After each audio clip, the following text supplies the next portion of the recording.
Mm, may kapapasok na chika sa akin galing sa isang reliable source ko. Na ang diwata daw nagkukwento sa kanyang mga kasamahan. Parang ang sabi daw ni Diwata, parang ang ini-impose niya ay siya ay na-pressure. Kasi, yun palang word na hihilahin kita dyan, ang nag-utos pala nun, ay yung anak ni Bangag, ni Charis, si Charis P. Tumawag daw ang Charis. Kailangan daw madala agad yan kahit hilahin. Kasi natatakot sila na baka mamaya madatnan ni Agila, ni babaeng Agila, ang kanyang ama rito. Kaya minadali ang transport. Diba?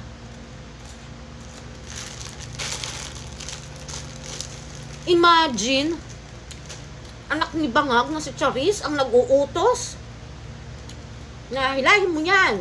Diba? Hilahin mo yan. Kaladkarin mo yan.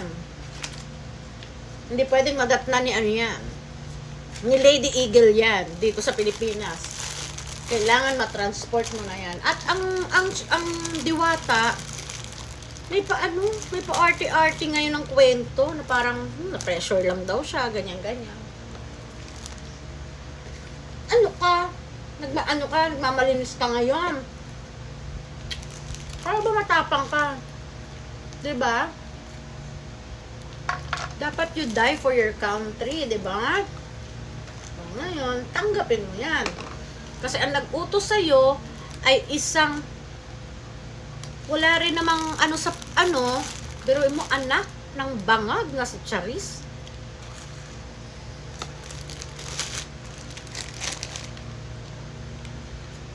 Gano'n na ba katagal sa politika yung batang yan? Diba? Gano'n na katagal yan? Abang alam niyan. Mamagaling, mamarunong si Charis. O ngayon, at meron daw dalawang military doctor. Meron daw dalawang military doctor na tinanggal. Pero syempre, dadaan pa yan sa investigation, di ba?